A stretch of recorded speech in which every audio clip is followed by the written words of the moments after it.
سارے یہودی اپنی موت کا انتظار کر رہے تھے اور ان سب کی زبان پر تورات کا ایک ہی کلمہ تھا، سام 84۔ یہ سام 84 یہودیوں کی مین کتاب تناخ اور ہیبرو بائبل کے بک آف سامز میں لکھی ہوئی ہے۔ تناخ یہودیوں کے لیے سب سے امپورٹنٹ کتاب ہے اور اس تناخ کے 3 مین حصے ہیں: توراہ جو موسیٰ علیہ السلام پر نازل ہوئی، نویان جو یہودیوں کی باقی پیغمبروں پر نازل ہوئی، اور کیٹوئم جس کا ایک حصہ دا بک آف سامز ہے جو داؤد علیہ السلام پر نازل ہوئی تھی، جسے مسلمان زبور کے نام سے جانتے ہیں۔ سام 84 میں لکھا ہے، کتنی خوبصورت ہے آپ کے رہنے کی جگہ اے عظیم رب، بلیسڈ آر دا پیپل جو آپ کے گھر میں رہتے ہیں اور ہر وقت آپ کی عبادت کرتے ہیں اور ان کا دل صرف پلگرمیج حج کی طرف ہوتا ہے۔ جب وہ بکا کے خشک وادی کے پاس سے گزرتے ہیں، بکا تو وہ اس وادی کو سپرنگز چشموں میں بدل دیتے ہیں۔ They go from strength to strength،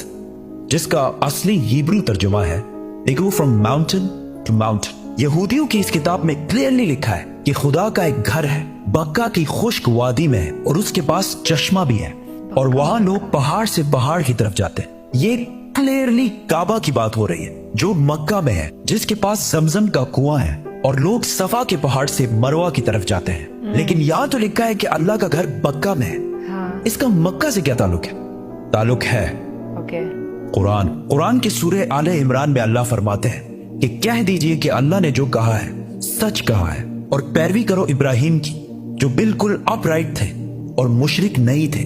یقیناً پہلا گھر جو لوگوں کے لیے بنایا گیا اللہ کی عبادت کے لیے وہی ہے جو مکہ میں ہے، برکت والا اور ہدایت کا سینٹر ہے سارے جہانوں کے لیے۔ تو اے کتاب والو، تم کیوں اللہ کی آیتوں سے انکار کرتے ہو؟ قرآن اور تورات دونوں نے مکہ کو مکہ نہیں بلکہ بکہ کہا ہے، اور بکہ مکہ کا ہی پرانا نام ہے۔ مسلمانوں کا پہلا قبلہ مکہ کے بجائے جیروسلم میں بیت المقدس تھا۔ ایک دن مدینہ میں رسول اللہ صلی اللہ علیہ وسلم مسجد میں نماز پڑھا رہے تھے کہ اچانک اللہ کی طرف سے حکم ہوا کہ جہاں بھی ہو اپنا رخ بیت المقدس سے پھیر کر مکہ میں کعبہ کی طرف کرو۔ تو رسول اللہ صلی اللہ علیہ وسلم نماز کے دوران ہی 180 ڈگریز کعبہ کی طرف ٹرن ہوئے اور پیچھے کھڑے سارے صحابہ نے بھی ایسا ہی کیا، اور اس طرح پہلی دفعہ مسلمانوں کا نیا قبلہ بنا۔ تو یہودیوں نے کہا کہ مسلمانوں نے اصلی قبلے بیت المقدس کو چھوڑ کر پتہ نہیں کہاں سے ایک نیا قبلہ ایجاد کر لیا۔ یہودی اور ہسٹورینز دونوں اس بات کو مانتے ہیں کہ جیروسلم میں یہودیوں کا پہلا ٹیمپل